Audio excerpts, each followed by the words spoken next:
नमस्कार, मैं हूं Asha Bansal, reiki grand master and healing therapist. Law of giving, देने का सिद्धांत क्या है? ये देने का सिद्धांत, लॉ ऑफ गिविंग, देने का सिद्धांत है कि जितना भी आप दोगे उसका कई गुना होकर आपको वापस मिलेगा। ये कुदरत का नियम है, कुदरत ने ये नियम बनाया हुआ है।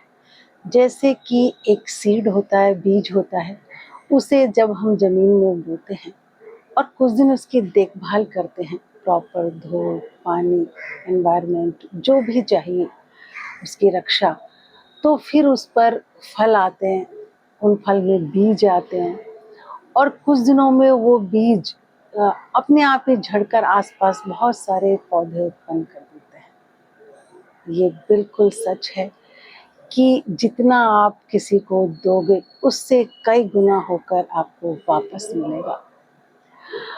अब कुछ लोग सोचते होंगे कि हम क्या दें, उनके पास बहुत कुछ है देने के लिए। देने का मतलब खाली दान देना ही नहीं होता, बहुत तरीके से, बहुत अलग अलग ढंग से हम दूसरे के जीवन में वैल्यू को ऐड कर सकते हैं, हम दे सकते हैं उनको बहुत कुछ।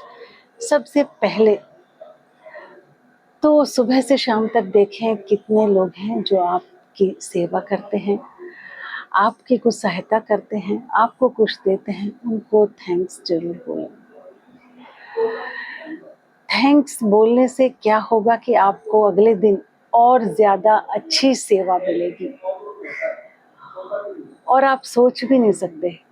देखा, आप नेचुरल सी बात है, जब हम किसी की सहायता करते हैं वो थैंक्स भी नहीं बोलता तो हमें अच्छा नहीं लगता और दोबारा हम उसकी कोई हेल्प नहीं करेंगे। और रोजाना इन लोगों को आप थैंक्स जरूर बोलें, छोटी छोटी चीज़ों के लिए। पति है तो पत्नी को खाने के लिए थैंक्स जरूर बोलें, अगर आप और बेटर खाना चाहते हैं। ये बहुत ज़रूरी होता है। जितनी आप हम लोगों से कंप्लेन करते हैं उतनी हम चीज़ों से दूर होते चले जाते हैं और बहुत सारी चीज़ें हमारे जीवन में आने से रह जाती हैं। तो रिलेशन में ही नहीं, बहुत सारी चीज़ों में ये थैंक्स बहुत काम करता है। सेकंड है कि आप किसी न किसी फील्ड में ज़रूर, हर हाल में आप आप मास्टर होंगे, किसी न किसी फील्ड में आप ज़रूर मास्टर होंगे। ऐसा हो ही नहीं सकता। आप बैंक में हैं, आप टीचर हैं, आप प्रोफेसर हैं, आप डॉक्टर हैं, कुछ भी हो चाहे, आपको कोई ना कोई स्किल या मास्टरी आती होगी। उन सब चीज़ों को आप फ्री में दे सकते हैं, उसकी एडवाइस। किसी को ज़रूरत हो तो ज़रूर दें, लगे आपको तो ज़रूर दें। अब आपको लगेगा कि उसने तो एक बार एडवाइस ले ली, चला गया, छोटी छोटी बात थी, लेकिन मेरे जीवन में ये इसका कैसे वापस आएगा कि मैंने एक जरा सी एडवाइस दी? आएगा। ये कुदरत का नियम है ना। भले ही वो वापस ना आए वो इंसान और आपकी कोई हेल्प ना करे, लेकिन कुदरत देख रही है। आपके जीवन में जब भी किसी एडवाइस की ज़रूरत होगी, कोई ना कोई इंसान आपके जीवन में आएगा और उस इंसान ने भी कहीं ना कहीं से आपको ब्लेसिंग जरूर दी होंगी। इन सब चीज़ों से जो ब्लेसिंग हमें मिलती है ना, उस ब्लेसिंग के कारण जब भी हम मुसीबत में आते हैं तो अचानक हमारे जीवन में ऐसे लोग आ जाते हैं जो हमें हेल्प करते हैं। कभी भी देख लेना, ये आप लोगों का जरूर अनुभव होगा। और एक आप छोटी छोटी बातों में हेल्प जरूर करें लोगों की, जो आप कर सकते हैं। ऐसी बात नहीं है, बहुत छोटी छोटी हेल्प आप कर सकते हैं। आप किसी को बहुत कम धन की ज़रूरत है तो आप दे सकते हैं, वो भी नहीं तो कहीं किसी को आपने देखा होगा, बैंक में भी जाएं तो बहुत सारे लोग हैं जो उनको फॉर्म वॉर्म भरना, फिलअप करना नहीं आता है। आप उनकी हेल्प करें। कई बार हमसे पूछते भी हैं लोग बाग, लेकिन क्या होता है, हम इतनी जल्दी में होते हैं, किसी को पेन चाहिए होता है।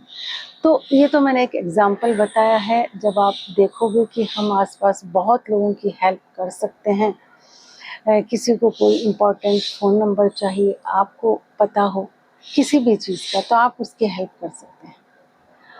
अब क्या होता है कि हम सोचते हैं कि हम दान देना, वैसे अपनी इनकम का 10% हमें ज़रूर देना चाहिए, और इससे आप अपने जीवन में देखोगे कि बहुत मैजिकली रिजल्ट्स आते हैं। चलो कोई बात नहीं, अभी आपकी आदत नहीं, मन नहीं अपने इनकम का 10% किसी को ऐसे ही दान में दे दें, तो कम से कम यहाँ से शुरुआत करें कि जब भी आप छोटे-छोटे लोगों के संपर्क में आएँ, सब्जी वाला, फल वाला, रिक्शे वाला, इनसे जो वापस कम से कम 10-20 रुपए हैं, वापस ना लें। ये यहाँ से अगर आप शुरुआत करोगे ना, गरीबों की जो हेल्प होती है ना, वो बहुत बड़ी हेल्प होती है। ज़्यादा इन लोगों से, जो लोग अपनी मेहनत करके कमा रहे हैं, ज़्यादा बार्गेनिंग ना करें, तो ये भी आपकी बहुत बड़ी हेल्प हो जाएगी। ऐसा नहीं है कि आप बहुत बड़ा दान ही दें किसी को। एक छोटी सी स्टोरी मैं आपके साथ शेयर करना चाहूँगी, ध्यान से सुने, बहुत छोटी सी है। एक बार एक भिखारी रास्ते में था और एक सेठ रोज़ाना भीख मांगता था, और सेठ वहाँ से गुज़र के जाता था। तो वो कहता था, साहब मुझे दे दो कुछ। उसने कहा, तू मुझे क्या देगा? तो उसने कहा, मैं क्या दे सकता हूँ, मैं कुछ दे सकता तो मैं भीख ही क्यों मांगता, लेकिन नहीं, ऐसे कुछ नहीं मिलता, ये बता तू मुझे बदले में क्या देगा? तो उसे बहुत अजीब लगा कि इतना बड़ा आदमी, इतना सेठ होकर इसने कितनी छोटी बात कही, लेकिन वो बात उसके मन को चुभ गई। उस दिन वो भिखारी ढंग से सोया नहीं। दूसरे दिन उसने सोचा कि कहीं ऐसा ही तो नहीं, सेठ जी सही कह रहे हो, अपने अनुभव से कह रहे हो कि हमें कुछ देने से ही मिलता है, ऐसे नहीं मिल सकता। तो उसने 2 दिन बहुत ध्यान से सोची ये बात, क्योंकि उसको ये बात चुभ गई थी। तो उसने, वो भीख मांगने जहाँ बैठता था, रास्ते में जब होता तो एक गार्डन था, तो उसने गार्डन से काफ़ी सारे फूल तोड़कर इकट्ठे किए, और जो भी उसे भीख देकर जाता वो उनको एक फूल देता था।